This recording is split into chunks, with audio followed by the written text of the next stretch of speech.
dal leen ak jàmm ci AGT News chaîne bi leen di jox xibaar yi wér te wóor abonné leen ngir dara bañ leen a raw.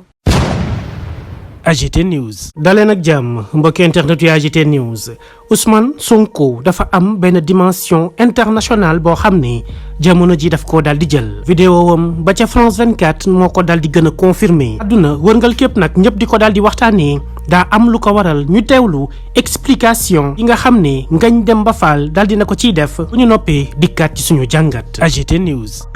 waaw damay def benn vidéo bu ndaw rek analyser pourquoi les chaînes internationales les médias internationaux intéressés wu ci opposant bi di Ousmane Sonko au Sénégal loolu nag soo koy analyser da nga koy teg ci 2 ou 3 dimensions déjà pour un opposant mën a am boobu intérêt mën a susciter boobu intérêt il faut d'abord mu am benn dimension au niveau national dans un premier temps. Dans un second temps il faut que mu am également une dimension africaine à l'échelle africaine, c'est important. Dans un troisième temps aussi il faut mu am une visibilité internationale. Donc 3 dimensions yooyu yëpp soo xoolee dafay retrouver aujourd'hui ci Ousmane Sonko. Donc moo tax les médias étrangers di intéressé wu ci moom di bëgg a am ay interviews exclusives parce que un média international comme tout média d'ailleurs au-delà de l'aspect politique l'aspect idéologique il y a aussi l'aspect commercial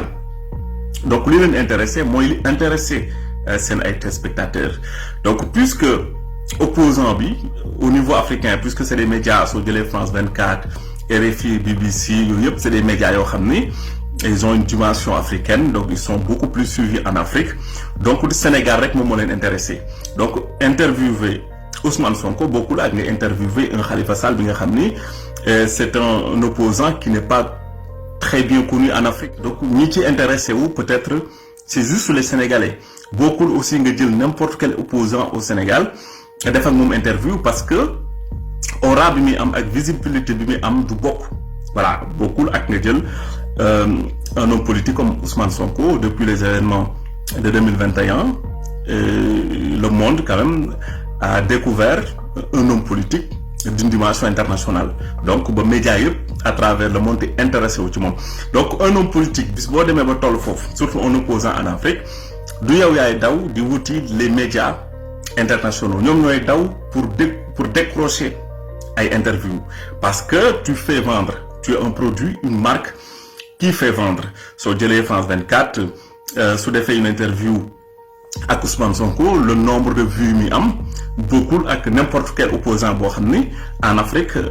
mën na ko am donc kooku au-delà de l'aspect politique au-delà de l'aspect idéologique il y a un aspect commercial il y a un aspect de visibilité parce que Ousmane Sonko en Afrique ce n'est plus le Sénégal mais c'est presque tous les pays donc médias yi nga xam ni l'Afrique francophone moo leen intéressé comme France 24 RFI et autres effectivement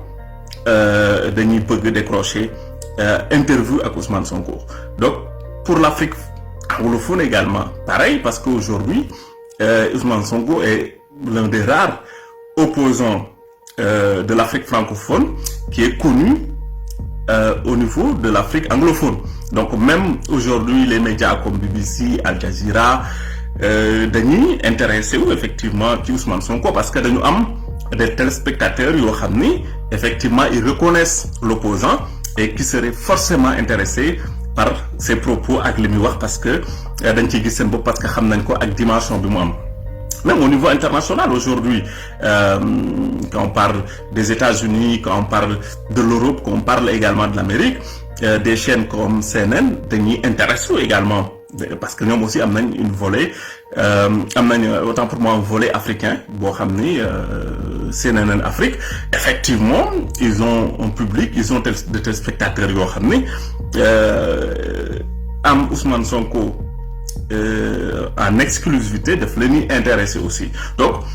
foofu la toll aujourd'hui mu neex ñenn ñi mu naqari leen dafa toll ci benn dimension en termes de visibilité boo xam ni dafa dépasser je ne parle même pas du Sénégal mais à l'échelle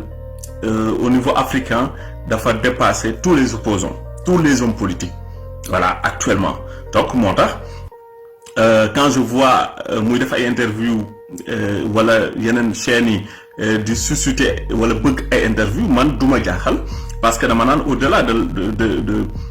de l'aspect politique, au-delà de l'aspect idéologique de ces médias, il y a aussi un aspect commercial non négligeable puisque Ousmane Sonko, c'est une marque qui vend aujourd'hui en Afrique, au niveau de l'Afrique francophone, mais également au-delà, au niveau de l'Afrique francophone. Donc, pour moi, c'est une évidence par rapport à dayo bi nga xam ni am na ko tey ci Sénégal, mais au-delà ci Afrique, c'est l'un des rares opposants comme je me vois ça. Parce que soo xoolee dans beaucoup de pays, les opposants au niveau national man nañ fa am benn daywa mais soo génnee Afrique kenn xamatu leen waxoo xaaluma la nag ci àdduna bi yëpp Ousmane Sonko nag dafa dépasser dimension boobu noonu moo tax moom ak Khalifa Sall moom aujourd'hui ak Karim Wade moom ak beneen opposant mënul bokk même l'actuel président lui il est beaucoup plus et il est mieux suivi que lui. AGT News ñoo ko déggandoo mu mel ni Ousmane Sonko daa am dayoo bi nga xam ne ay jamono ñoom Thomas Sankara moom la ñu amoon ci Afrique ak importance bi nga xam ne àdduna yëpp dal di woon nañ ko koy jox. tey jii nag ci wàllum politique ci Afrique Ousmane Sonko mën nañ ne moo fi tegagum tànk bien vrai que nekkagul président de la République du Sénégal waaye amul kenn kuy wax lu ñeel politique ci Afrique te du ko ci dal di tudd loolee nag am na lu ko waral mu di discours ak parcours bi nga xam ne Ousmane Sonko dal dina koy am parcours bi boo ko déggee mooy 15 ans ya mu def ca biir impôt et domaine zéro faute amul lenn loo xam ne ba tey jilee génnee nañ ko comme loo xam ne mën nga cee xeeb kii di Ousmane Sonko bu ñëw tàmbalee def politique bind ab livre ba ñu tuddee solution livre boobu ndaw ñu bëree bëri ba ñu ko liiree ca lañ dal di adhéré ca saasa ca la nga xam ni moo di vision bi mu am ci réewum Sénégal ak ci Afrique doxalin bi position yi nga xam ne suñu ay leader maanaam njiit yi ci réewum Sénégal ak ci Afrique moom la ñu war a dal di am ngir mën a génn ci jafe-jafe yi nga xam ni bés bu yàlla sàkk population yi askan wi ñu ngi ciy daal di dund waaye itam ñu mën a amaat dayo bi nga xam ni jamonoy Égypte pharaonique moom la Afrique amoon ci adduna bi yëpp nga xam ne ñëpp fa lañ daan migré di uti xam-xam waaye itam lépp lu ñeel wàllum développement Cheikh Anta Diop daal dina ciy def liggéey bu ama am solo ñëpp xam nañu ko kon nag ci mbir yu ni mel buñ ci bëggee delluwaat Afrique am dayo boobule faw leader yi nga xam ne porté nañ boobule discours am itam boobule taxawaay ci wàllum politique ñu daal di leen dooleel kon tey bu ñuy jàngat yëkkatiku bu kawe kawe bi Ousmane Sonko am ci adduna bi dara waralu ko lu dul ñaar yooyu ñu leen wax muy discours bi nga xamante ni na ko waaye itam parcours bu remarquable bi waral ndawi Sénégal ñëpp daal di koy téye jàppale ko ba tey jii li mu am ci wàllum politique kenn amu ko ci réewum Sénégal. élection présidentielle yu atum 2024 ñi nga xam ne nag ñoo ànd ak moom nee nañu amul lenn loo xam ne war na koo mën a tere moom Ousmane Sonko mu daal di bokk si yooyu la jongante fan la mbir yi di mujjee lépp dina leer du yàgg dara li war a xew nag le 15 juillet moom la Sénégalais yëpp di xaar ngir xam ban surprise lañ ci daal di réservé. AGT News.